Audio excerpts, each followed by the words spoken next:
Good morning, good afternoon, and good evening to whoever is in the world.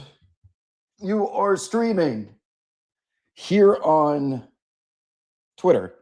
I'm trying to reach to be able to see your guys' chat here. And they only give me 30 seconds to start the show, so bear with me because there's always going to be some tech issues as I get going here. Okay. Can someone tell me what the hell just happened with the Shai Gilgeous-Alexander interview? At the very end of the game, I was scrambling to use the bathroom and get this show up. Can someone tell me what Shai just said there at the end? Because I'm getting texts about it.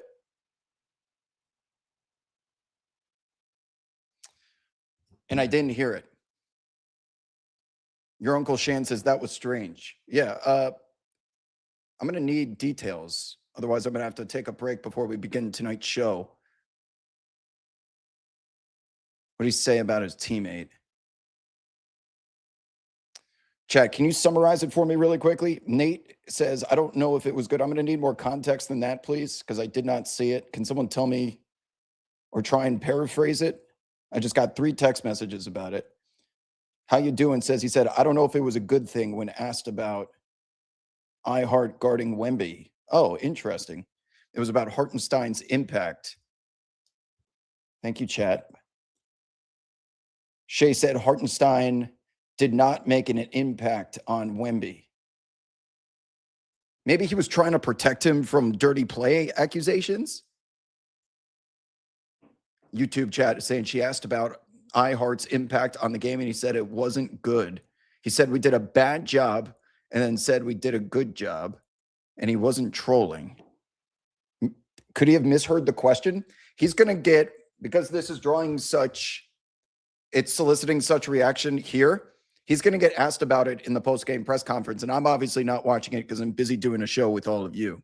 So if someone can keep an eye on a further explanation as to what he meant, perhaps he didn't hear the question, but there's no way that he just got a victory, went up to the microphone and threw one of his teammates under the bus. That doesn't make sense at all. Chad is saying he definitely misheard the question. He asked for a repeat of the question. Okay. I didn't see it myself. Once again, I was scrambling to get over here to get live as soon as possible with you guys, but I got a whole bunch of texts on it. So why don't we do this? We'll talk about the game. We'll wait for some further clarification because something tells me this is going to be something that goes crazy viral for like 15 minutes until we get some sort of clarification on it. So let's just pump the brakes for now. Thank you, chat, for telling me. And he's also, yeah, Carly's right. He does this thing as well in these post-game. He's trying to be, sometimes he tries to be like cynical or not pessimistic, but he's the way that Jalen Brunson carries himself when like Josh Hart hits his ass during the interview. He's just like stoic and stone face. And it's not Shai's character. So I think he's been misinterpreted, but I ran to the bathroom, I came back, and then text started to flood in. So let's now discuss the impact of Isaiah Hartenstein. If you're just joining us, the Thunder have tied the series at 1. Welcome to Late Night with Wob. We are back in the grind. I am here in the command center for hopefully the rest of the playoffs. Apologies for not being here after game 1, but I was on a cross-country flight, and it's awfully difficult when your internet speed is DSL from the AOL Instant Messenger days. So I don't think I can do it. He's corny and he thought he was funny. Okay, well, that's also in play too. Oh, here's the exact quote. Hold on, I just got it transcribed. I'm not sure if it was good, to be honest. It was all right. It was good. I'm going to watch it right now. To be honest, yeah. Break that down for me. Say again? Break that down for me. Why was his impact not good? It was all right. It was good. It was good. Dave Portnoy's new. Okay. You all made a pivot defensively, hard on Wemby. What kind of impact did Isaiah have tonight? I'm not sure if it was good, to be honest. Yeah. Break that down for me. Say again? Break that down for me. Why was his impact not good? It was all right. It was good. He smiles at the end. Okay. All right. This is, now that I've seen it, I am leaning towards he was just trying to troll his teammate and he realized he was not talking to Nick Gallo, where that shit may have flown and Nick Gallo picks up on it. And then Zora was like, what do you mean by that? I don't think she picked up on his attempt at sarcasm at all. And then he smiles at the very end. He smiles at the very end and he was like, no, it was good. It was good, because he's trying to make sure everyone knows that I was just joking. Yeah, the smile at the end is a giveaway that it was just a joke that missed. Can we all agree on that? I think it was an attempt at sarcasm that fell flat. That's my opinion on it. The video is available in case you missed it. All right, but let's get to the game. Yeah, they're best buds. This team is like way too close too. So nothing about that makes sense. Like he would throw Isaiah under, especially after that type of performance. So Spurs fans got to be pissed off coming in here, considering what Isaiah Hartenstein got away with tonight. He didn't get away with shit. It's the playoffs, man. He didn't get away with shit. Naz Reid got away with the push in the back against Victor Wembanyama. It's playoff basketball. Now everyone's going to be thinking about the hair grab, which looked pretty intentional. I haven't seen a hair grab like that. I'm going to date myself a bit. The reason why Edgerrin James of the Indianapolis Colts, their Hall of Fame running back, cut his dreads is because he was so difficult to tackle. The only way to get him down was by pulling his hair.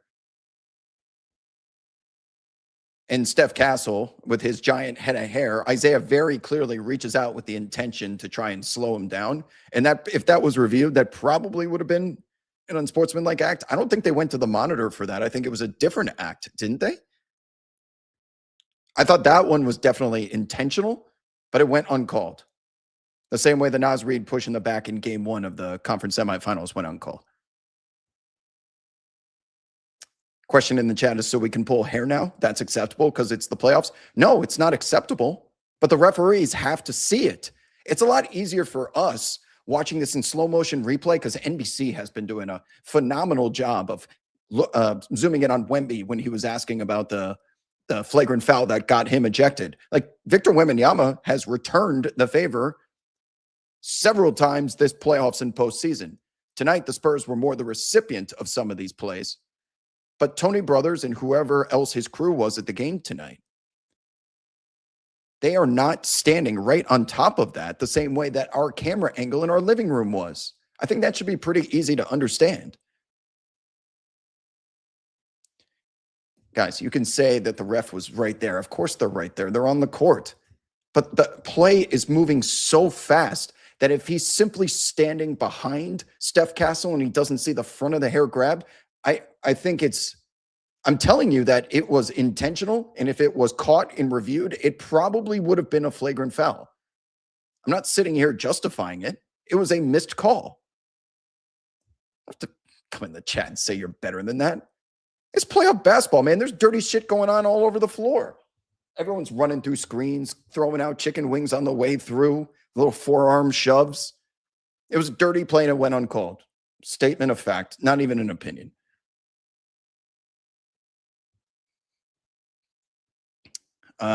What else? So,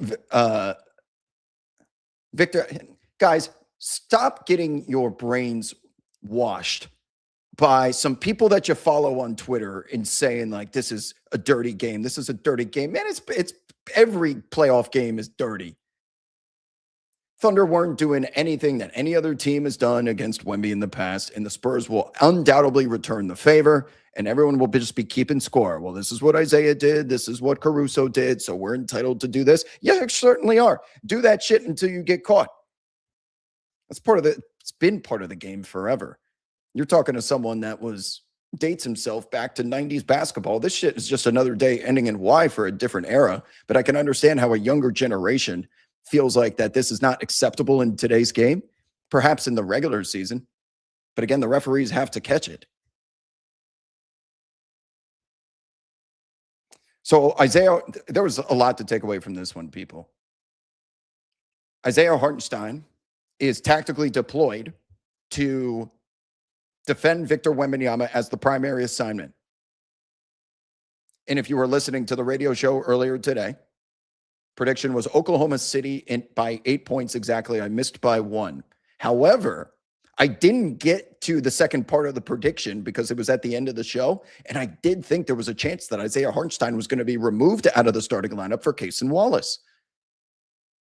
Now, obviously, with J-Dub getting hurt, all these injuries and whatnot, the jumbo lineup had no chance with Chet Holmgren and Isaiah Hartenstein on the floor concurrently. And what we saw after the 2 minute mark, 2 minutes into the first quarter of game 1, taken out of the game, Caruso, Cason Wallace come in, and they begin the process of 3 quarters fronting Victor Wembanyama. That was the tactic that they deployed all regular season after they got beat in the semifinals game in Las Vegas. It's the same strategy that they use against Nikola Jokic and the Denver Nuggets, but no other team in the NBA does Oklahoma City feel the need to have to play to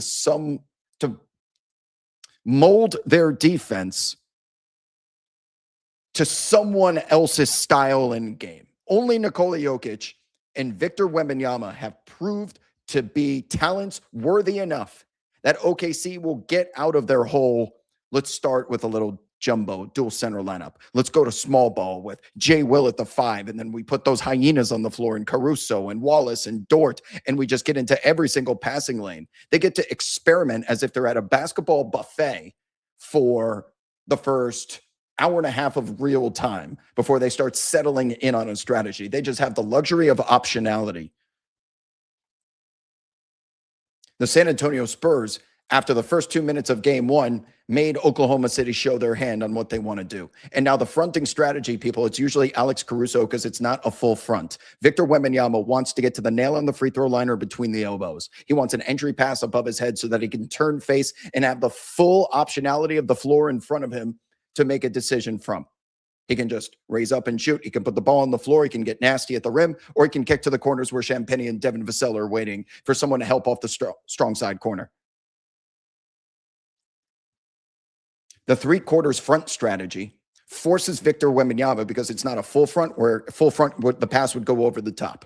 And it would require someone standing behind Victor Wembanyama to always have a foot in the paint. But what the 3 quarters front strategy does is it forces Victor Wembanyama to receive the entry passes at the free throw line extended and preferably towards the sidelines. Now you have an extra defender in play because you can't step out of bounds. So Wemby's going to get the ball eventually, inevitably. But I would like to force him to start his offense from the very side of the floor, preferably at the 3-point line, to limit his options. That's the reasoning for deploying that strategy. And I guess I make it sound easy, and it works as well as possible. And Victor Wembanyama still ends up with, 42 and 14, whatever he did in game 1. Now, tonight, we see Isaiah Hartenstein. I thought he might get pulled and then go straight to those tactics. But instead, it's Isaiah Hartenstein who's being tasked with guarding Victor Wembanyama as the primary defensive assignment. And I think he was under direction, an initiative to be physical with him, because usually the best defenders against Wemby are your Julius Randles. The best defender against him is Giannis Antetokounmpo, but he's an outlier. If it's against somewhat normal of a team, you're looking at Julius Randles, guys that are still tough, have enough size, don't get moved off their spots. Isaiah Hartenstein, while still being a traditional center, can provide that physicality. And he was allowed to get away with a lot tonight. And here is where I get to my, I don't know if it's a hypothesis as much as it is an answer, because a hypothesis is an educated guess. I truly think that the Oklahoma City Thunder saw that Tony Brothers was going to be the lead official with his crew of tonight's game. Tony Brothers has a reputation. He is notorious for permitting physicality in the playoffs. It is no blood, no foul, prison ball rules, Pelican Bay, whistle in the pocket. I'm not blowing it unless you show me a broken bone. When you see that Tony Brothers is going to be reffing your game, there is an assumption that, oh, we're going to be able to fight tonight practically. How do I know this? Again, I'm sorry to keep plugging my other show on SiriusXM. I had RJ Barrett on, and unsolicited, I asked him about the difference between the regular season and the playoffs. And he tells me, man, listen, I asked him, do you study the tendencies of referees before each game? And he goes, that's the first page in the book. If you get a Tony Brothers game, the whole dynamic changes. He told me that without me even asking or naming Tony Brothers. So, Tony Brothers game, Mark Daigneault and that OKC defense knows that physicality is going to be permitted. Let's let Isaiah Hartenstein get in there and be physical with this dude. He's hooking him. He's grabbing him. He's pulling hair. He's giving him, lifting him up for double forearm shove underneath the pectoral muscles. The winner of this series, I think, is going to be determined by the tendencies of these referee crews and how much of Oklahoma City's physicality they permit. My partner, Antonio Daniels, that was his hypothesis on how we determine which of these teams, which are so equally matched, who's going to win it. And he said, I can't tell you that really. He said he's leaning towards San Antonio in 7, but if you told me who the referees were going to be, then I'll give you an answer. If physicality is permitted like it was tonight, Oklahoma City's going to the finals. But if you get a crew in there that has tendencies to micromanage that rule book, then you will see San Antonio reap the benefits of that, because Isaiah Hartenstein would be on the bench the way he was playing tonight within 5 minutes.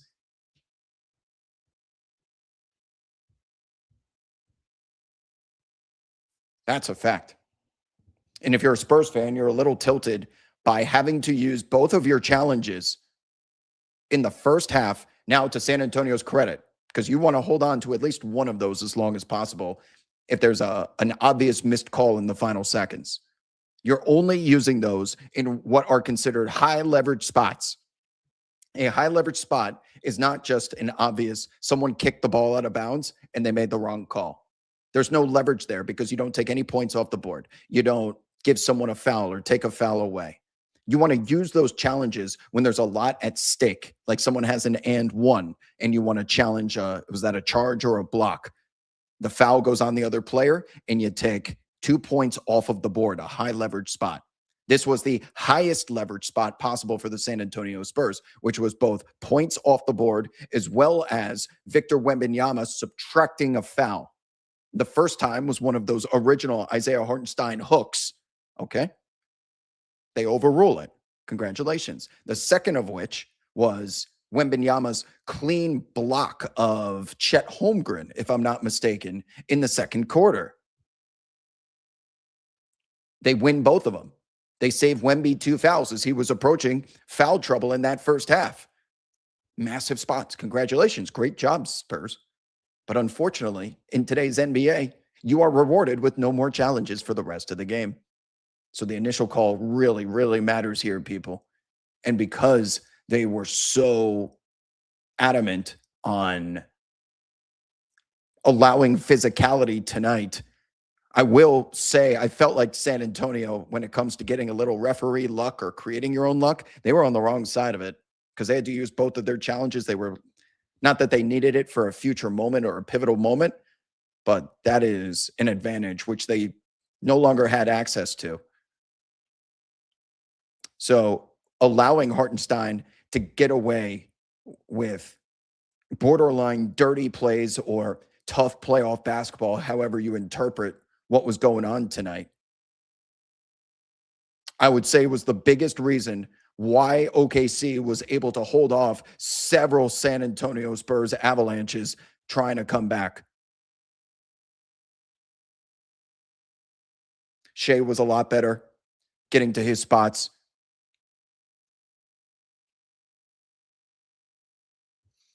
Oh, the Hartenstein floater tonight, by the way. Oh, how many times? I know there's got to be a Knicks fan in here somewhere. The Hartenstein little put shot floater. How many times did he let that loose tonight? And he is tall enough, big enough to get it over Wembanyama. And he had to extend his range a lot because of the presence of Wemby. Usually that floater comes from, I don't know, 6 to 7 feet away. This one was like from the elbow, man. They did not want anything to do with Wembanyama down there. There was a possession in the first half. No, sorry, beginning of the second half, beginning of the third quarter, where first it was a Case and Wallace dribble drive. Then Alex Caruso did a dribble drive, and they just keep running past the rim because Wemby's standing there. And I think it eventually led to like a Jared McCain 3. But Wemmy's influence was felt once again in the moment that he came off the floor for his second half rest. It was a 6-0, 8-0 run, and he had to come right back into the game. He really is the most impactful player in the game today. It is surpassed Nikola Jokic during his prime years during the championship run in Denver when he came off the floor for a top-heavy roster that had Russell Westbrook leading it off the second unit. But there was a particular play too. 6.5 minutes left in the fourth. I thought this is where OKC was going to, if they were going to lose the game, this is where it was going to start. 6.5 minutes left, fourth quarter. It's an Isaiah Hartenstein, Chet Holmgren, 2-on-1 in the open floor fast break with Victor Wembanyama down there in the restricted area. Hartenstein elects to defer from the little put shot, which he should have obviously gone to. He went for the alley-oop to Chet. Wemby knocks it away, and it leads to a Steph Castle 3. And now all of a sudden, you've got a single-digit game, single-digit deficit once again.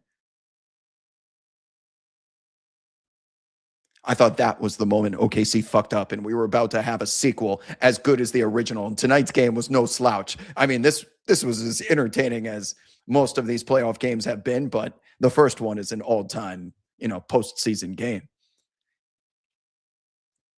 So they held off the comeback. Now we need to discuss all of the bodies on the floor. J-Dub might be done for the playoffs. Let's be honest. I just saw something popped here with, he's going to get checked out in the morning. I mean, this can range from he's fine. He'll give it he'll be a game time decision for game 3. How many times has he hurt the hamstring at this point? I wouldn't be surprised for a second if he's just out for the rest of the playoffs. He's aggravated that hammy 3 times now, I think, and that's a chronic injury. Of course, he wants to come back, but he had a big game in game 1, but do you want that to be Steph Curry's ankle for the rest of his career, where it becomes chronic? 2 times left, 2 times right. Second time on his left hammy. He's clearly having hamstring issues. And the problem is when you have one hamstring that's hurt, your body naturally overcompensates for the injury. So then you start using your right hamstring more, is what I've been told by former players.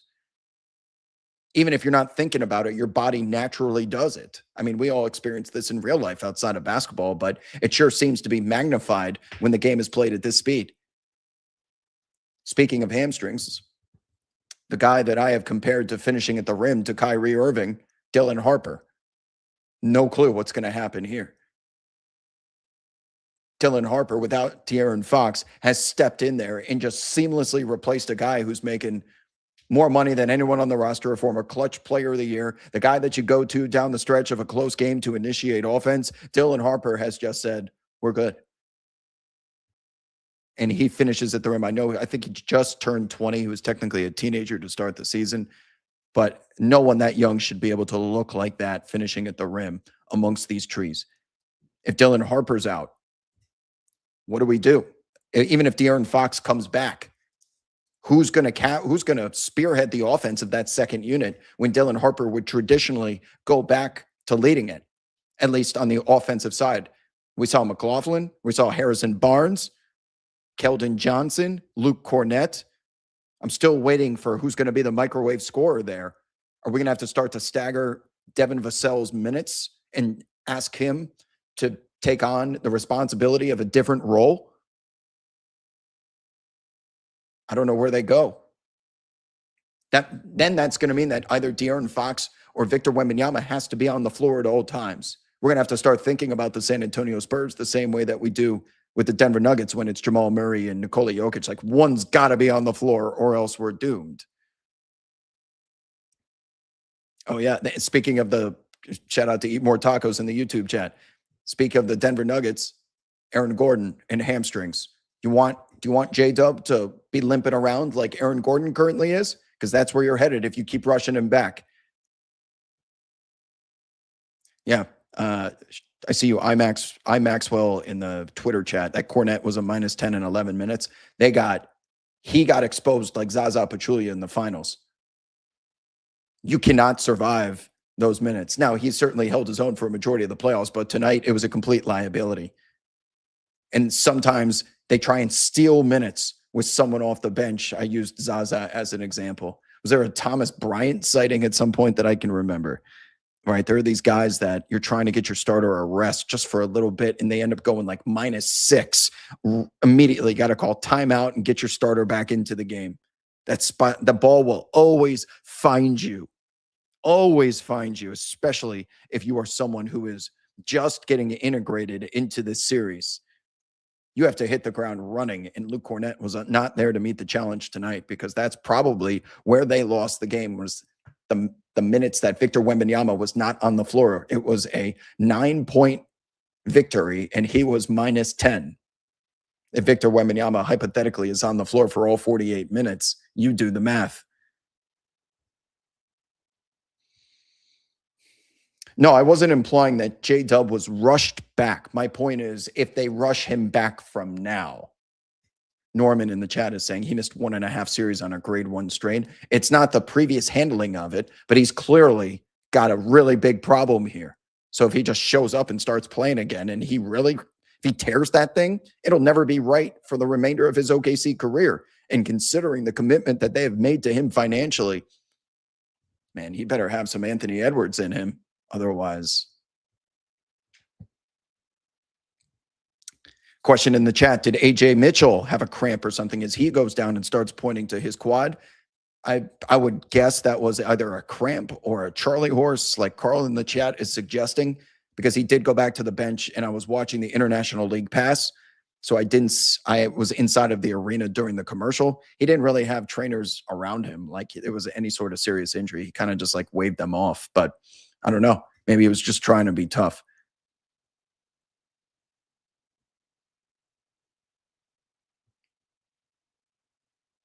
Got 10,000 of you in here in the Twitter room. If you guys wouldn't mind doing me a favor and sharing this, retweet, like all that stuff, our partners at ProfitX appreciate that. If you guys want to keep doing streams in the future, we got to show them a little love as well. So thank you in advance. Same with you guys in YouTube. Drop a sub, sign up for the website if you're into that kind of stuff. Thank you to our friends at ProfitX.com. Okay, let's address the elephant in the room. Chet Holmgren.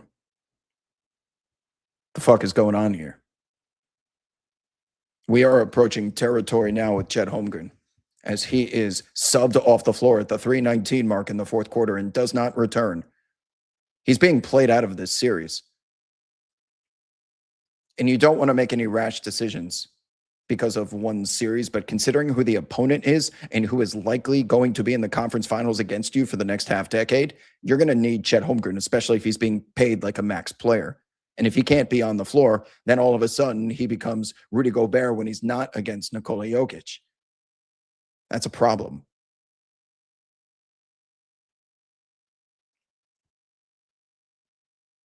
Like, someone in the chat tell me what is going on with this dude. Is he not up for the challenge? All of his skill set as a 7'1" big man that can dribble, shoot, pass, create, punish defenses, he seems so mortal. All of those advantages have been nullified by the presence of Victor Wembanyama yet again, even in a loss. The result of the game was a victory for Oklahoma City, but the process for Chet Holmgren is a bit of a problem, and they can't run the jumbo lineup with Hartenstein and Chet Holmgren out there simultaneously. The chat is saying he's got to be better, but how? Please tell me how. Suggest something, and then I'll try and think about if it's realistic or not.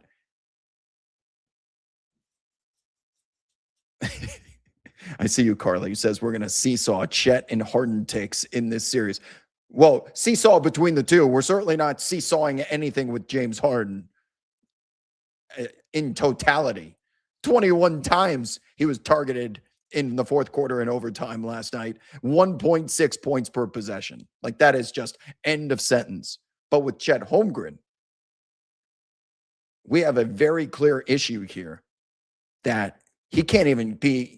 You would rather have a Jared McCain out there or a Cason Wallace, considering that they can match the foot speed of that ridiculously young and fast backcourt in San Antonio.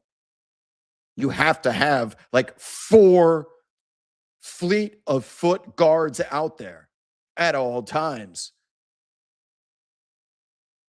They get out like Steph Castle. I guess we'll get to the dunk in a second. Vassell, Champagnie, and if De'Aaron Fox or Dylan Harper was there, I just named 4 guys that can all blow by you with dribble penetration or secondary transition or fast break. They're just a blur. So OKC does have the horses in the stable to be able to match that. But to get them all out there and not have someone like Chet being exposed, you're going to have to take them off the floor to go with Caruso, Wallace, Dort.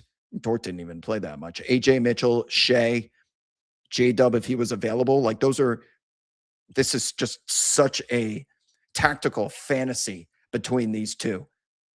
In seeing OKC go to the bench guys tonight suggests to me that they are going to acquiesce to San Antonio's preferred style, even though we would love to try and force you to put Cornette and Wemby on the floor at the same time. Maybe a Harrison Barnes because he's got a little bit bigger build to him. Give us some more Keldon Johnson. No, man. They have proven that Steph Castle can play like a traditional 5. You see some of this shit he's doing up there at the rim defensively, even before we talk about the dunk. He's been turning the ball over a ton, but Keldon rebounds like a monster. Dylan Harper rebounds like a monster. These guys play tall despite being guards. The complete total package of versatility that is required in today's game where positions 1 through 5 are extinct. Bobby Gill says he did have a he had a sick 3-minute run against the zone. And San Antonio went to that because they obviously knew that Luke Cornette out there was not going to scare anyone from dribble penetrating. So let's go to a zone for a little bit to try and mix things up. The result of which was OKC going straight to the rim, as everyone thought. The moment Wemby comes off the floor, ATO several times tonight, because Wemby, I think, left the game on 3 or 4 different occasions. I can remember at least 2 of the 3 where the ATO resulted in OKC going to the rim and finishing. They would not be doing that if Victor Wembanyama was out there.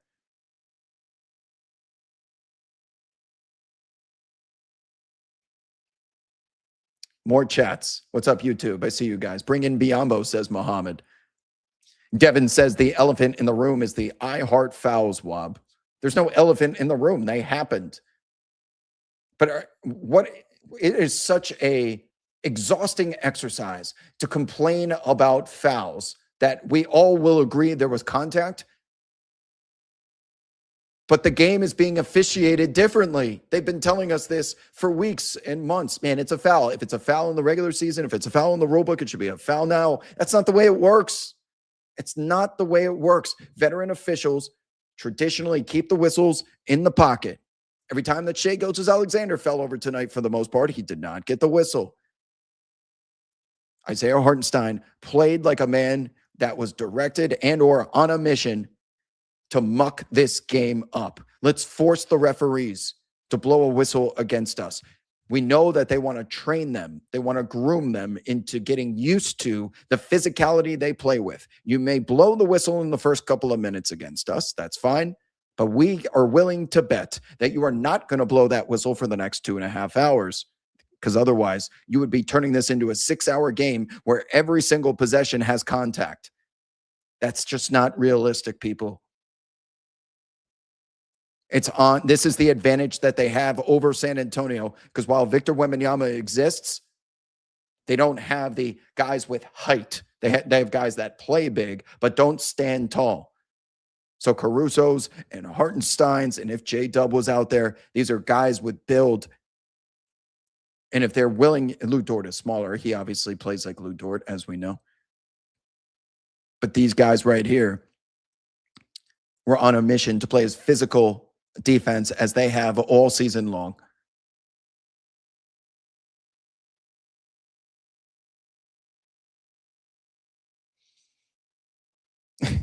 Ed Money says weight room. M Chase M20 says Chet has a mental block with Wembanyama. It's crazy. Man, y'all have seen that video going around. I'm surprised most of you didn't know about that. I'll get to it in just a second. Let me read some more of these chats as you guys are quite active tonight, and I do appreciate you. I am reading them. He's getting Jalen Durand. Ooh, ouch, Carter. Stevenson17 asks, how does it feel that whichever team advances to the finals is going to slaughter the team in the East that comes? No. Well, first of all, if they keep losing players at this rate, we have a fair fight. Jason Long says, man, Fox better for real be hurt because the Spurs had a real chance to go up 2-0 in this series. Now Harper's hurt and the Spurs might be screwed. The counter to that, Jason, is what if De'Aaron Fox forced his way back early, re-injures it like Jalen Williams, J-Dub, and now he's out for the rest of the series. I don't think that's fair considering they had a game in the pocket and they have taken home court advantage back in what has become a 5-game series. You're signing up for that every day ending in Y if you're San Antonio. And now you've got, hopefully, a healthy De'Aaron Fox for game 3. C Biggs 424 says Chet and Dort for Giannis. If they didn't pick up iHeart's option salary-wise, it works.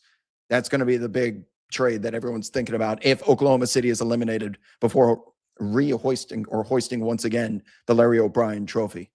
We called out J-Dub similarly last year between games 3 and 5 of the conference semifinals against the Denver Nuggets, where he was really stinking it up. He had some big games there at the end of the series and was obviously a vital part of the conference finals and final success. But if they fall short here and Chet Holmgren can't be on the floor anymore against Victor Wembanyama and you're in the Western Conference, there is a guy out there in Giannis Antetokounmpo who I would consider to be the best individual player and person on the planet to defend Victor Wembanyama with, as we have seen in multiple sample sizes throughout multiple regular seasons. Chet Holmgren, you send contracts and picks, they can easily put together the best package for Giannis in the future. And I do think that we will be headed that way if Oklahoma City were to lose. If they don't lose, then no, it's not going to happen. But Giannis is that guy, and the price of Giannis now is going through the roof if you're a Milwaukee Bucks fan and they ultimately choose to trade him. The price is going through the roof because these Western Conference teams have realized we're never going to beat Victor Wembanyama in a 7-game series unless we have that man. Mitchell Robinson in the Eastern Conference has put in some good work against Victor Wembanyama as well, but it's only in limited sample size between 12 and 15 minutes. You're going to need someone out there that can go 40+ while carrying an offense. The only person out there is Giannis, period.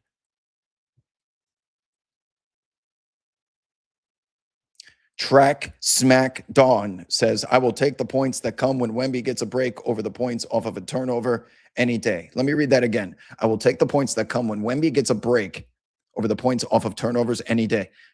I'm not sure what you're saying, but if you're implying that there's more valuable points than points off of turnovers, that is quite simply false. Points off of turnovers are how Oklahoma City won a title last year. Best in the world, historically great at it. It's how the Los Angeles Lakers won the title in the bubble. Points off of turnovers, lapping the field in that category. Points off of turnovers are free throws, step in rhythm threes in secondary fast break, or layups. Free throws, layups, open threes. Almost every single time Oklahoma City gets a live ball turnover. Guaranteed. Victor Wembanyama, whatever point you were trying to make, is of course gifted. And if he's allowed to play or get to the free throw line, much different story. I am now kind of curious what, I'm going to look it up before I keep scrolling your guys' chats, and I will get to them. Thank you for participating. Points off turnovers tonight. Do we have any guesses? ESPN's going to do this bullshit where they do the ad. They did it again. ESPN plays ads with the sound on the moment you load the page. It's one of the poorest user experiences I have ever seen. Here we go again. You can't click on another link without it. This is ridiculous. Okay, here we go. I know they have it. That's why I'm going to use it. Points off turnover. Total turnovers. 21 for San Antonio tonight. 8 of those, I think, came from Steph Castle after an 11 turnover game. 21 turnovers. Points conceded off of turnovers, 27. Wow. A 17-point differential. And y'all trying to, I don't know if that was the original intention of that comment. You're trying to tell me there's a more valuable facet of the game or statistic than this, where OKC quite literally won a championship because of it, and they won this game tonight because of it, forcing 21 turnovers and scoring 27 points off of it.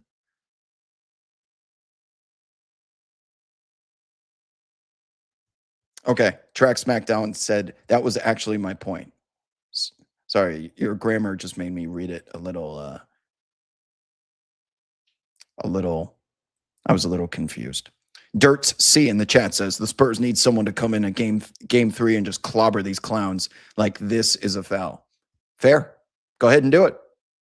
Just remember, goes around, comes around, and that player better be okay with being ejected. You send a goon out there?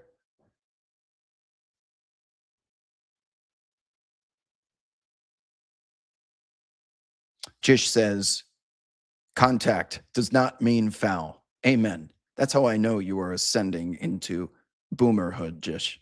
You have seen enough basketball in your day to know that this is pretty standard style of play, type of play for the magnitude of this series.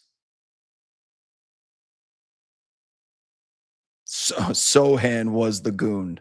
Kelly Olynyk is the goon. They need a Rodman, says MMS. Okay, fair.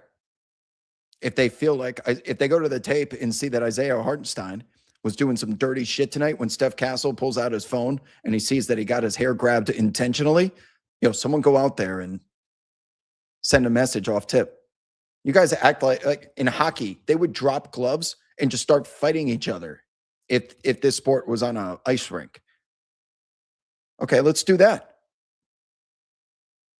I'm fine with it. Just remember that OKC is allowed to fight back as well. Oh, I forget. Yeah, Olynyk has experience gooning. Yes, he does. Mr. Kevin Love.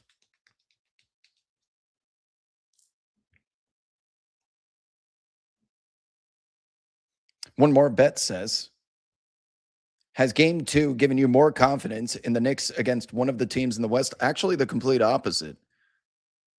I went into this series thinking the Knicks have to play the San Antonio, otherwise they're going to lose. OKC is a terrible matchup for them, and that still stands.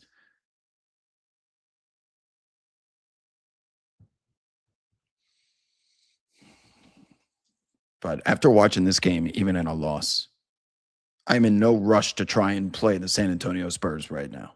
Both of these teams are so freaking elite. What is the chat going off about? And hey, Wob, gooning is crazy. What are you talking about? I'm talking about, what do kids think gooning is? Gooning is when you send out a bully to go out there and deliver a hard foul.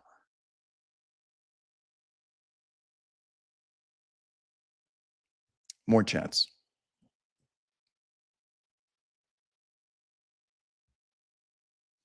Bobby Gill, how about Hart getting 2 fast fouls and OKC leaving him in? Tells you they were prepared for him to use all 6 tonight. Preach. Carly says, you see how exhausted Wemby looked, called for a sub at one point, coming off of double overtime, of course, but I think the physicality is taking a toll on his stamina. So is Isaiah Hartenstein going out there and gooning him.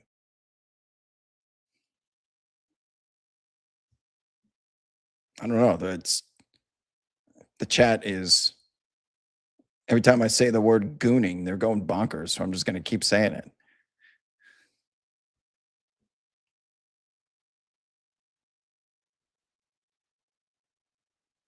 Zoom says, Wobbett's reputation. Dort, Hartenstein, Castle use the hands and body and are given the benefit of the doubt.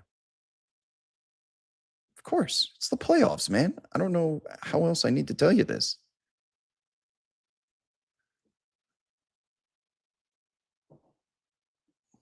Who win? Leg press matrix says who wins if they go goon for goon? Olynyk versus who's going to goon for Oklahoma City?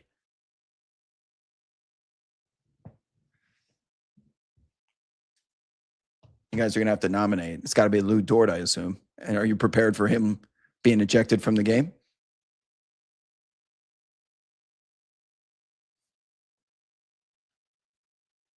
Apparently, the word goon, I don't speak Zoomer, so you're going to have to tell me what you guys think goon means.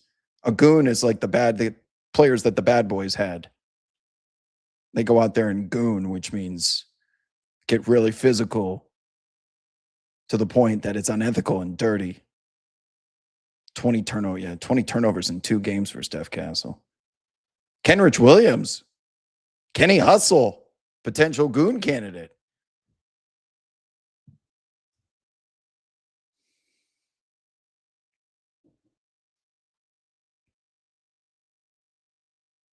No, I know it's Carly. I know what 6'7" is now, but I'm learning about. No one's given me an explanation as to what gooning is. It's probably something sexual. This is like when we learned about pogs. We learned about pogs on a recent episode, or somewhat recent episode of Late Night with Wob. I grew up in a generation where there was nothing more valuable than pogs and a slammer. We traded slammers. It was really important to have a good spiked slammer when you were playing pogs. And then the chat told me that pogs means something different with kids. And then we looked up what pog was, and I was like, okay, that's obviously different. You just speak different languages.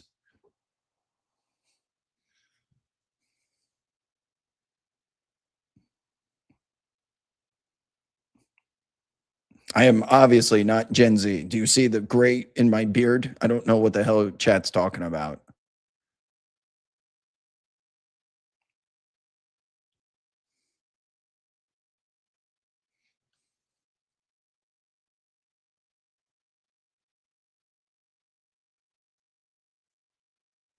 April 7th. How do you know this? April 17th, 2022. Wob didn't know what pogs were, and he just kept saying how much he loved pogs. I do love pogs. I still have pogs.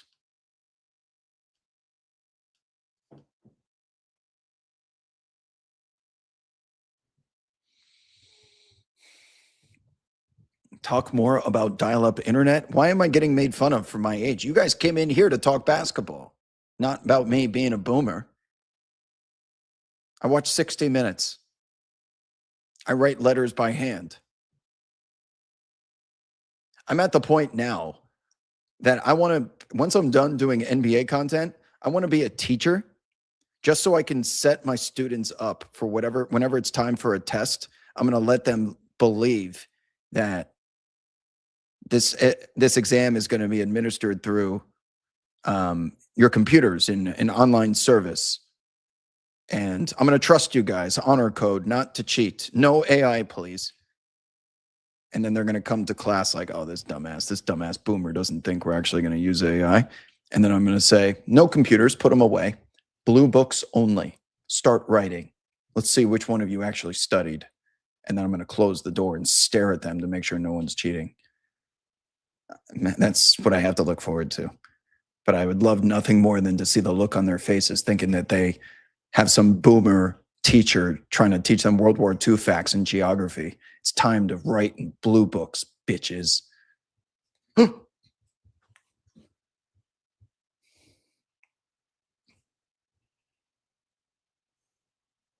I get it. Chat is telling me that gooning is something to do with like jerking off. Do you guys call it jerking off? Masturbating? That appears to be what gooning is.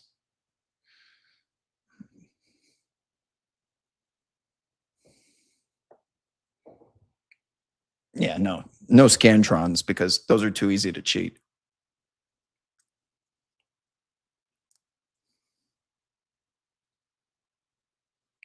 Chat's loving this.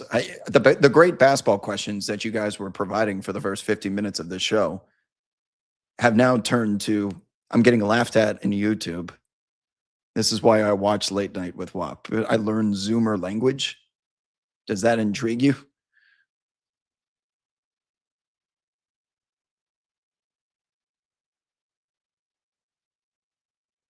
World is insane, says Operation Barbarossa was a horrible idea by Adolf Hitler. I direct you to tonight's question. What if it wasn't called Stalingrad? What does the world look like today if the Nazis take Moscow instead of going south to claim the city named after Stalin, which cost them the war? Butterfly effect question of the night. Thank you. I know you think you were just joking in the chat, but I came prepared. And if you join my Blue Book World War II class in the future, you will learn about Stalingrad. I'm getting now multiple questions from the chat about the Blazers. Tom Dundon and how he's laying off staff and being incredibly cheap. The nickname El Cheapo. I don't know if that's a Centel thing or not. But it's not a great look. Last time I checked, the Oakland A's, now the Sacramento A's, eventually the Las Vegas A's, they still get players to play there as well. It's not an attractive thing for A-list free agents, and it's going to be very difficult to convince them that you're willing to spend enough around them to build a championship. But he's obviously built something with the Carolina Hurricanes that has a successful business model. So I think the aesthetics of what he's doing are not great, kind of ugly. But he's not doing this like on purpose so that he can just squeeze the NBA for every dollar. I think he's running an efficient business, and he's willing to take this bad PR to get the books right and or use that money a little bit more strategically. That does sound like I'm caping for him a little bit, but it's just hard for me to believe someone that has had that much success in business would come in here just to tear it down or threatening potentially to move the team out of Portland. He would have never been accepted by the NBA as long as they continue to stand fast on the precedent that the Blazers stay in Portland. Bill Simmons coined the term El Cheapo. Okay. So it wasn't Centel.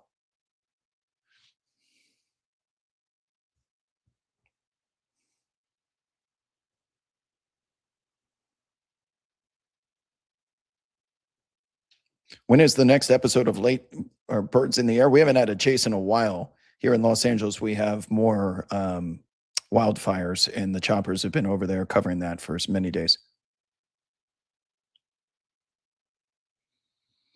He's pulling a Howard Schultz of the Seattle Sonics.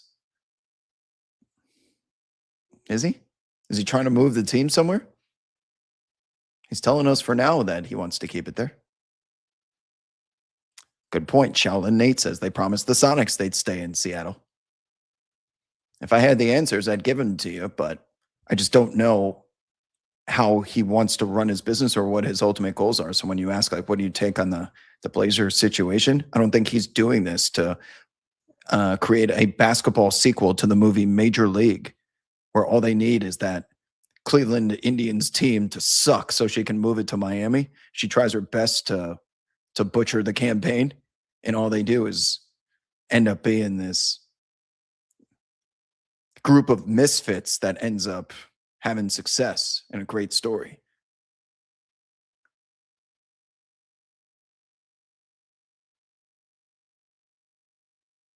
Yeah, I hear you.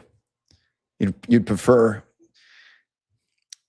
Seattle would prefer that the Blazers stay in Portland and bring back the I-4 rivalry again. Preach. Yeah, it feels like Seattle would get one of the expansion teams. Why would Portland try and move up there before that happens? None of that makes sense. I think Dundon is just probably getting the books right for the style of business that he wants to conduct. And it's unfortunate that some people are going to be laid off, but this does happen. Anytime that there's a merger in business, there's a new CEO, they come in and they clean house, man. Shit sucks. Everyone gets affected by this one way or another someday in their life. But I won't consider him cheap until I see that they are not willing to spend on free agents. Because what if, I don't know, let's just name a guy. Like if Giannis Antetokounmpo somehow became a free agent and he goes, I want to sign with Portland. And Portland's like, actually, we don't want to sign you because you're a max contract. And because we're the Oakland A's of basketball, we would actually prefer that the Yankees take Jason Giambi from us so we don't have to pay him. I don't see that coming at all. The NBA also has a minimum salary floor which needs to be met. So someone's got to get paid. Otherwise, they get taxed as if they don't have health insurance. Isn't that crazy, by the way? Some people here in the United States, if you're watching this somewhere in the world, if you don't have health insurance in the US, which is incredibly expensive if it's not covered by work, if you don't have health insurance, you get penalized on your taxes for not having health insurance. And then you end up owing money and you're not even covered. So you might as well just get the health insurance, which is the premiums are a scam to begin with. It's just which scam do you want to sign up for? How did I get to this point in the show? All because you gooners in the chat distracted me.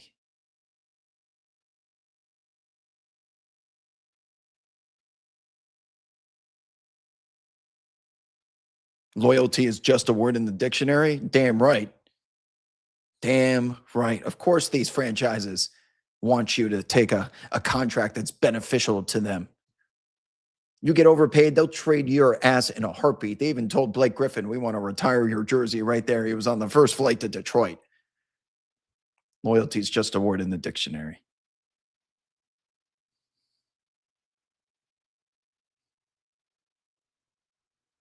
Now, there's a question in the chat I can appreciate. If it's not called Stalingrad, do we get Andrei Kirilenko? That's the outside the box thought that we love here on this show.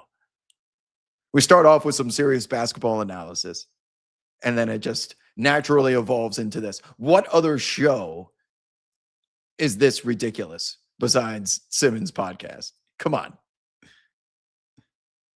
Talk about gooning in Stalingrad.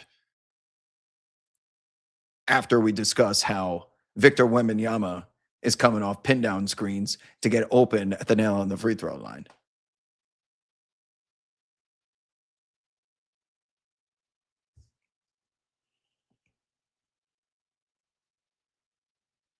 What was my AIM screen name? Heels 580. Zip code, yeah, end of the zip code plus Tar Heels. I spent my whole life trying to get my way to the University of North Carolina, so I made my screen name Heels. K-Ramp asks, bruh, why is Marbury on the court? First time he's been on the court for a big Knicks win. He's always on the court, but he was styling and profiling last night. Jish says, look at what the Clips did to Chris Paul. Loyalty doesn't mean anything. Preach.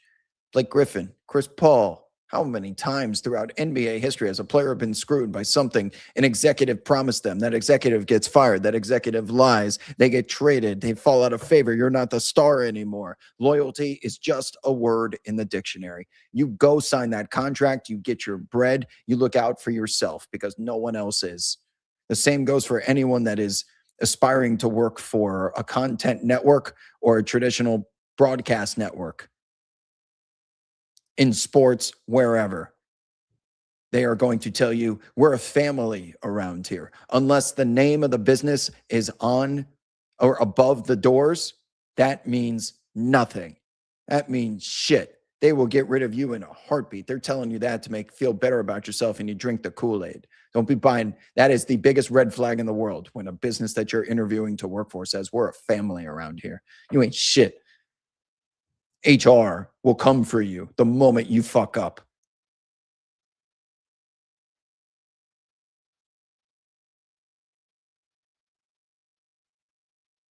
Oh, I'm starting to see some really good chats here. Are Italy subbing in for Iran? Naira says, also a consequence of Stalingrad. Stalingrad is the biggest butterfly effect in our lifetime.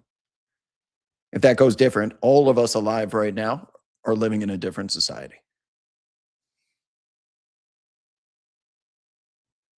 No other show talks about gooning and Shai Gilgeous-Alexander mid-rangers.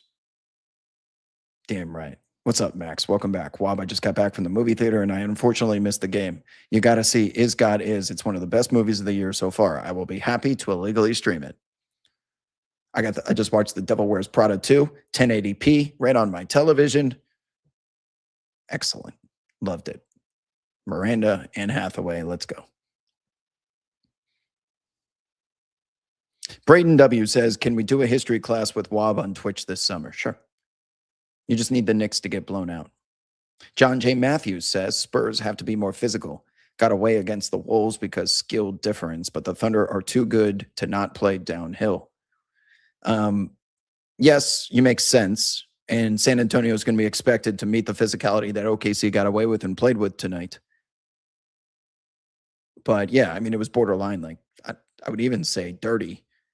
Are they willing to get dirty? Because if you play dirty, your guys can get ejected and suspended. You run the risk there of losing someone that is tired of taking this bullshit from Alex Caruso every time I try and loop around to get a dribble handoff, and he's got his hands in my pockets. He's grabbing my jersey and he's scratching me. I'm sick of this shit. I'm going to turn around and slap the piss out of him. And then you find yourself ejected and suspended. No AJ Mitchell or Jay Will go. Oh, AJ likes sports. It's not Jay Will, it's Jay Dub. And AJ Mitchell, I think, was just a Charlie horse unless I missed some news. I don't have any. I'm back in the YouTube chat for a second. I don't have any thoughts on Jason Kidd. Thoughts on Danhausen curse on the Cavs. I don't know what that is. I think I saw something about is he a wrestler or a performer? Is he a Broadway guy? Whoever it is trying to do something that's been done with the little B curse. Like the little B, you can't copy the little B curse.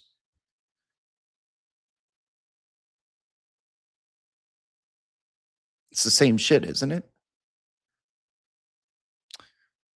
Sham Z Jams in the chat says, let's not forget how Shea is being guarded off of the ball. No one calls that dirty.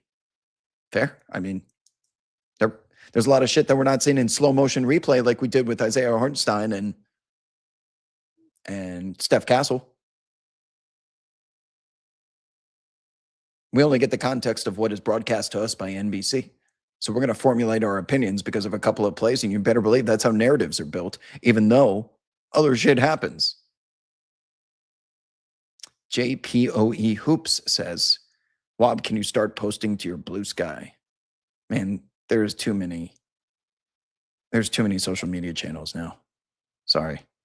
I'm on Threads because I'm working for them, and I'm on Twitter, and then that's it. I'll post on Instagram from Vietnam once per year, and those are my social media channels. Like, I'm in no mood to be one of those content creators that's on TikTok, Snapchat, spread across. Yeah, my reach would be bigger, but I've built the audience here on Twitter, and I use YouTube for accessibility. If you're interested in this show, you can always have an option here.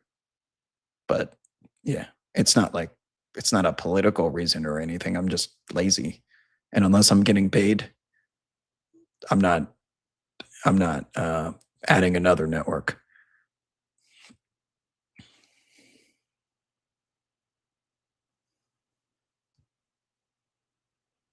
Isn't the butterfly effect kind of everywhere? Hence the name. Good point. Bill Bailey says, I need to see I Love Boosters so bad. Have you been listening to the radio show? I've been killing those ad reads for I Love Boosters. I'm going to have to watch it just out of pure principle. Anne Hathaway, low-key top 15 ever. Top 15? Name the other 14. Carly says, Andy's love interests suck, though. Clearly, the studio forced that plot line in. Andy's love interest. Yeah, I guess I must have missed that. I'm a simple man as well. If Anne Hathaway is in a film, I will watch it. Sign me up. A lot of Anne Hathaway in the We Work, or it's called We Crashed mockumentary or biopic on Apple TV. Naira says, playing dirty cleanly is a vet skill. Preach. Okay, so Danhausen is a wrestler. Got it. I know Attitude Era. like the back of my hand, but I don't know current. I don't really watch the current stuff. It's not for me. The chat is now discussing Devil Wears Prada. We're losing, kids say we are losing recipes. Are you not here to talk basketball, or do you just want to shoot the shit an hour and 5 minutes in? Google Plus season. Y'all better be ready to find a new search engine because Google's on the verge in a couple of days of there's going to be no more links in the Google search. It's all AI. Hopefully Yahoo, they just shut down Ask Jeeves. We're going to need someone out there that we can still get links from. Yeah. Wampum Mining says, follow me on these 534 social media platforms. Yeah, you find me on Twitter. It's probably better for business if I was active elsewhere, but I'm at the point in my life where I just don't fucking care. Either pay or I just don't work. This is part of the reason why, too, I'm such a lone wolf, pirate, sole proprietor. Because, man, I get asked, unless there's some sort of business negotiation, I usually just don't do like other people's podcasts. I'm not interested in networking. It's like either pay or I'm going on vacation. I don't do shit for free anymore. And I'm not trying to say like that's beneath me. I just want to be doing other shit if I'm not being compensated financially, considering the economic climate at the moment. I have to really find something that I'm passionate about outside of basketball. Like I've done some NASCAR stuff in the past because I love it.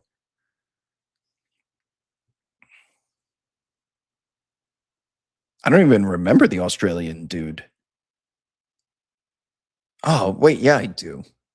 Yeah, that was such a stupid plot line. You're right.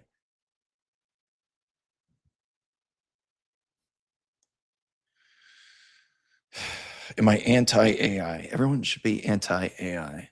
I have found AI to be useful for things like, for example, I was the best man in one of my best friend's weddings, and I got him omakase in Japan with like an elite chef.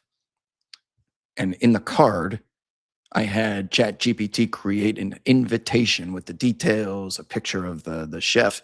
It was able to do it in like 2 seconds. And I know how to Photoshop because I taught myself that. Something of that quality would have taken me 45 minutes. Why would I not use AI with how good it came out? That saved me a shit ton of time. But I also understand how people lose their jobs and they perceive it to be a infringement on creativity. It is stealing from people on the internet, and the concept of it. I totally hear you, and you might even be justified in your opinions there. But if I'm going to sit here and tell you that I'm not using it to answer like stupid questions, like, hey, ChatGPT, who did this? Like versus me having to pull out the computer and type and do something. Of course, I'm using AI that way. But that's really about it. It's not helping me with creativity or creative on the stuff that I do passionately.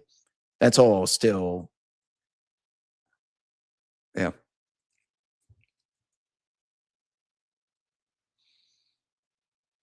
Yeah, well, AI definitely gets basic facts wrong. I am not like when I ask it a question on Google and Gemini pops up, how many times that has been just slightly incorrect when I'm trying to talk about when I introduce someone on the radio show. I think this happened with Ralph Sampson. We had Ralph Sampson on the damn show.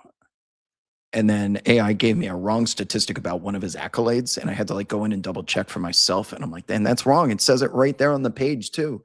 I don't know where they scraped that information from. And because they prioritize Reddit, you're trusting the Reddit users to be delivering correct information because it is really the top way that they answer questions on Google right now.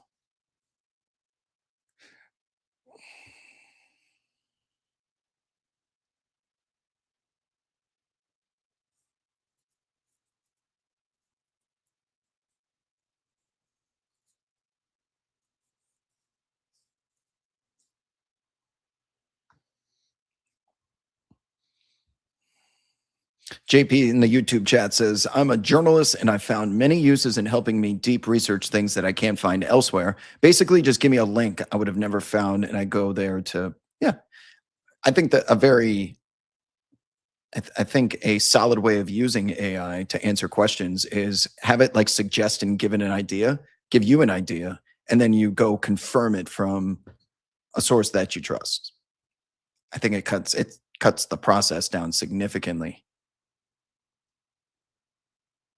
Do I use Claude at all? No, because I don't really need it for anything other than image generation. If some of you work in finance and you need to finish a spreadsheet or a pivot table, why would I put in 30 minutes of work doing this when Claude can do it for me in 15 seconds? And then you just check the work after. Of course, I would do that. I just say I can get out of here, go home to my family 30 minutes early.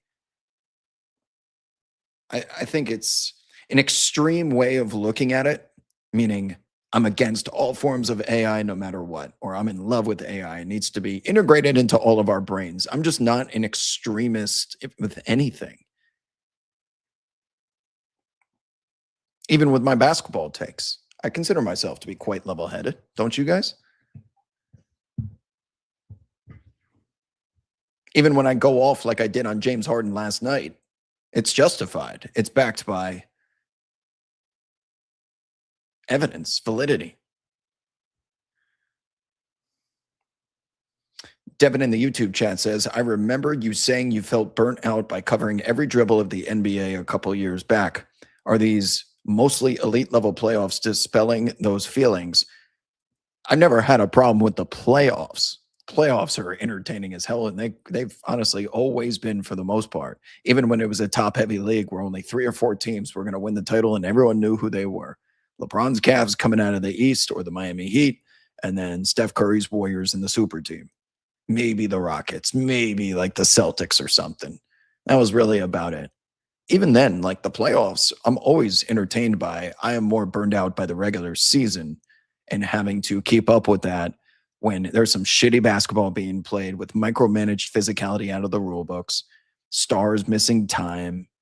There's just the magnitude of the moment is very low compared to the postseason. So I still get very burned out from regular season games, but I have to watch them because it's my job to be as knowledgeable as possible when I'm doing a daily radio show about it. And no one wants to hear like the basic low-hanging fruit narratives that you would see on ESPN or some bullshit. Like I'm talking about something the Grizzlies did at the 6-minute mark in the third quarter. And that's because I'm watching all the time. And when you do it now for I'm on year like 16, I think. No, like 15. It just gets a little fucking tiring. Even when you love it, it starts to feel like a job. And when it starts to feel like a job, you get naturally burned out. But I continued to hang around, thankfully, because of partners like Profit X, or in the past, some of the companies I've worked with or for have made it worthwhile. But would I keep doing it if I wasn't being compensated for it? I don't think so. Not during the regular season. And if I can't watch during the regular season, I'm not going to create content during the playoffs, because then I'm lacking all of the context of what has transpired the last 6 months.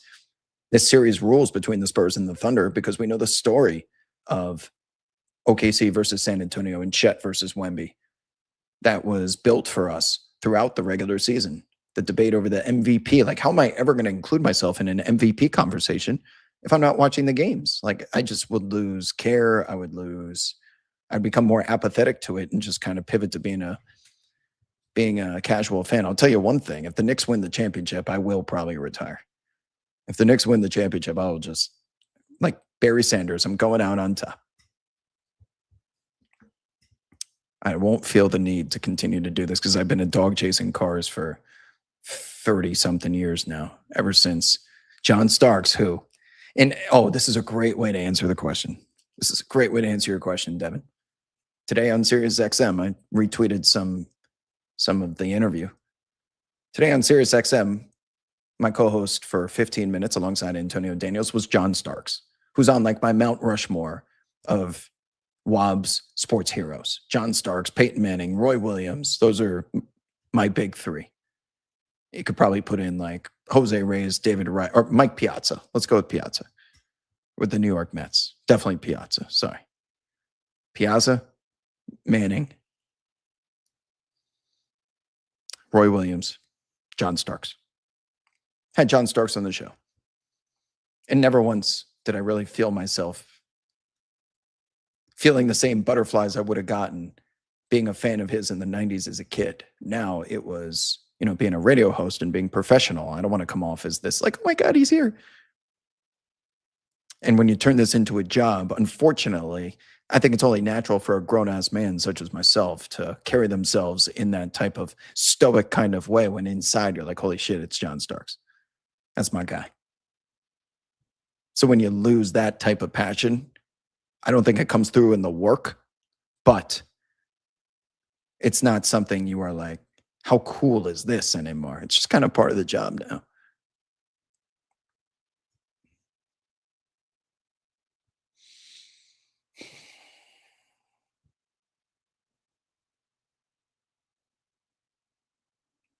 Anita Bay says James Harden better show up tomorrow and leave the shot clock violations at the door.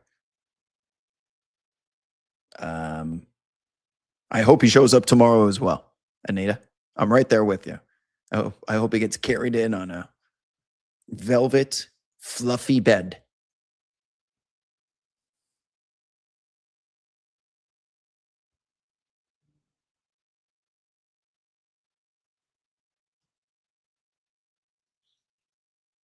Wampum Mining says, Wob, sounds like we need to go to the middle of Nebraska, play golf for 4 days and decompress. Therapy is a scam, but golf can fix this funk.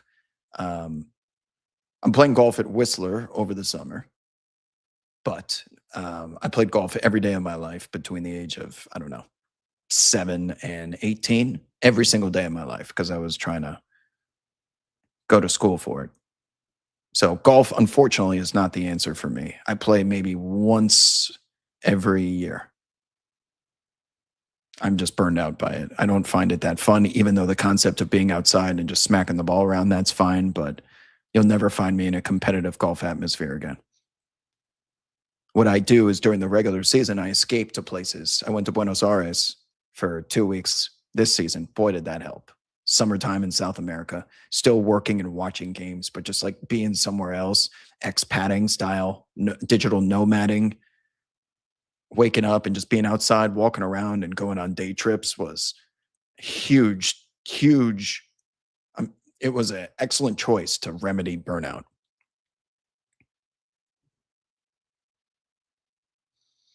And I will probably do like Peru next year or Mexico City for 2 weeks. But you got to go somewhere where obviously you're still like in the apartment and you're working, but at just a relocation, get out of your daily rhythm in the middle of an NBA season where load managing is happening all over the fucking place. It gets a little exhausting.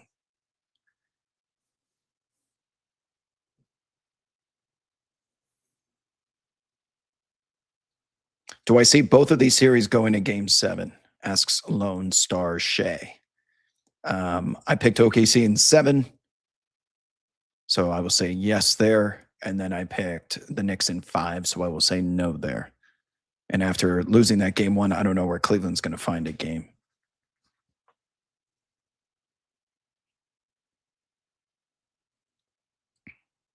Did that in Florida for a week. I work from home, so it was really good to get away to Florida in mid-December. Yes. Being outside away from the winter. It's so good for your mental health when you could just go for a fucking walk sometimes. Just nice day out, knowing everyone else is in the middle of winter. If you can afford to put yourself up somewhere else while still paying rent, I would recommend that absolutely. It's my favorite airline. Delta. Devin in the chat says Cusco is amazing if you're up for a smaller city in Peru, though it will be cold in July and August. I would plan on going to Peru in December, so that will actually be summertime. The problem with Cusco is I don't want to go somewhere where I have to acclimate to the altitude sickness, which is real when the city's 13,000 feet above sea level. I don't want to go on vacation just to get sick and have to like lay in bed and then miss out on shit. I understand a lot of people do it and they get over it, and I'm in pretty good shape, but I also want to have a beer. I don't want to be winded after just walking down the street. 13,000 feet is nuts.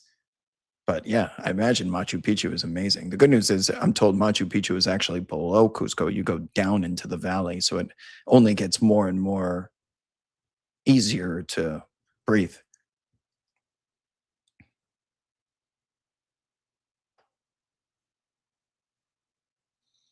Cleveland has to win 5 games in 6. I don't know how you recover from getting kicked in the teeth like that. Yeah, they're going to get clapped tomorrow.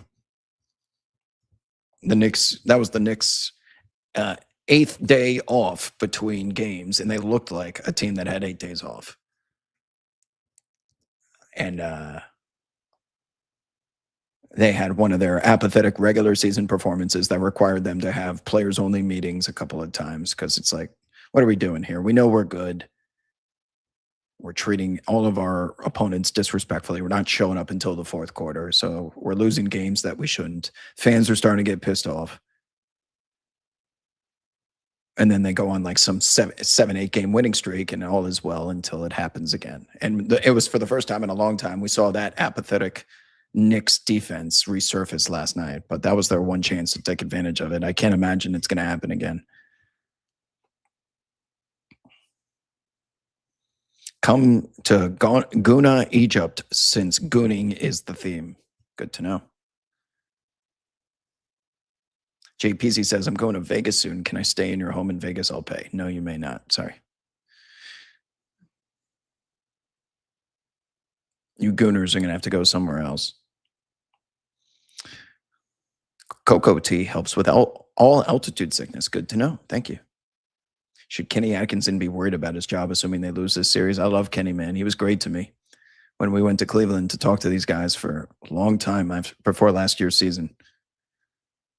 But him doubling down on James Harden, saying that's like one of our best defenders and we trust him. I understand why you're doing it because you don't want to lose the trust of your players in the locker room, but that was not it.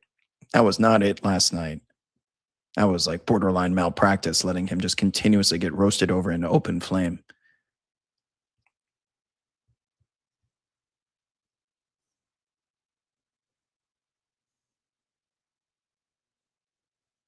If Brunson wins it all, does he get a statue outside of MSG? Yeah, probably.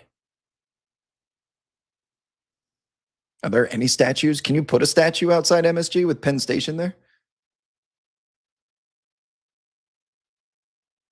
What are my thoughts on those OG and Brunson sets last night?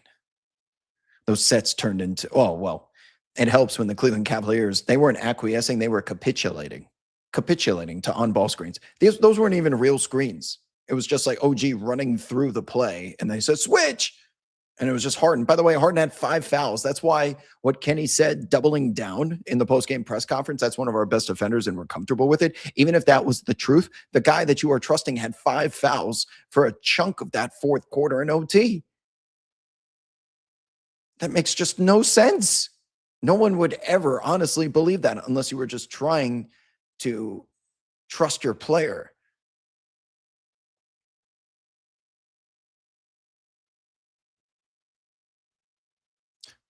Juan Perez. What's happening, Juan Perez? When are we getting more burrito drops, more sneaker picks than burritos? I have all of these little bits that have these niche audiences. The burritos, the police chases, the shoes. Man, sometimes I just like fucking with the internet. There's so many people who take it so seriously, man.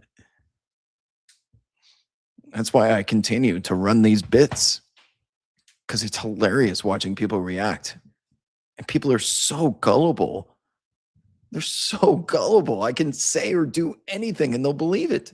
And they'll also read it word for word, literally, without any sense of facetiousness, sarcasm.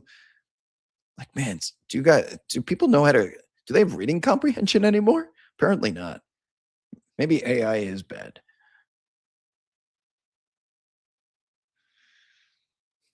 More likely that Dolan builds himself a statue. Should build Harden a statue.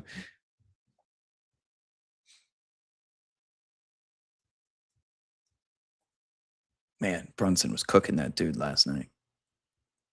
And yeah, the slightest benefit of the doubt to James Harden is that he was forcing Brunson into tough shots and he was making them.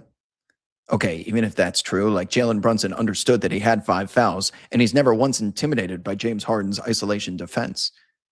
So even though he may have had a successful possession in forcing Brunson into tough looks, Brunson is never once thinking about passing the basketball because he's got James Harden on him. Why the fuck did they trade for Keon Ellis? Where's Dean Wade? Where's Max Strus? Where's Dennis Schroeder? Where's quite literally anyone else besides James Harden? And if James Harden gets switches, because that's what the defensive game plan was, why aren't we starting to send a second body the 15th time that it happens? Why are we not sending a body the fifth? You had 21 chances in the fourth quarter and overtime to pivot your defensive tactics, and you still chose the status quo. And then you doubled down.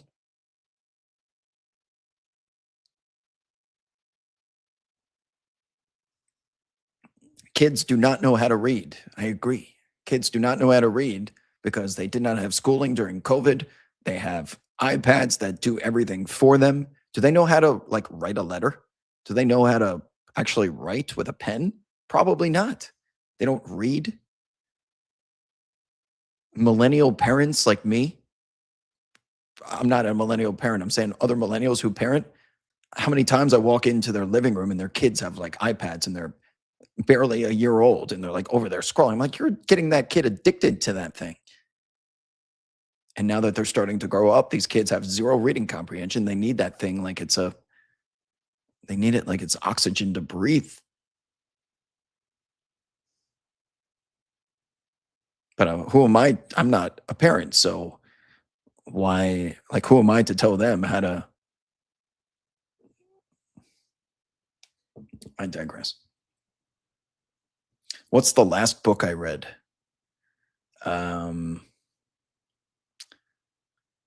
A book about Twitter.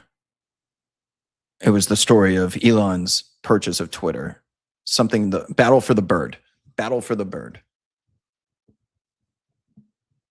It was very good.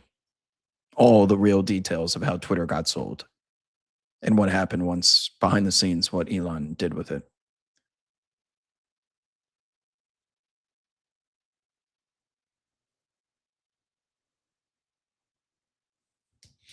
Now that this show has fully gone off the tracks, we are an hour and a half into it. I think it's a good time to say goodnight, and I'll be back with you tomorrow.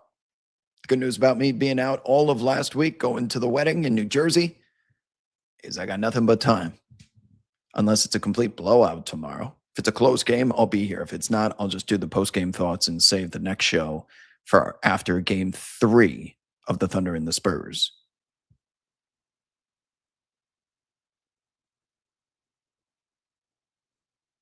Am I excited for the Odyssey? Kind of. Christopher Nolan usually delivers. That game was disappointing, not real hoops. But game 2 tonight? I disagree. It just didn't have that galactic Wemby moment. But Wemby was as influential. I thought a lot of the same storylines came into play, but it didn't have Wemby dethroning the Empire. That's all that was missing. And they got the narrative of them getting a lot more physical is now a storyline. Harden's revenge tomorrow. At what? Basketball? Yes, indeed. I'll see you guys on the other side. I appreciate you hanging out tonight. I'll either see you tomorrow or after game 3 between the Spurs and the Thunder. YouTube, it's been a pleasure, my friends. Go have a good night. Adios.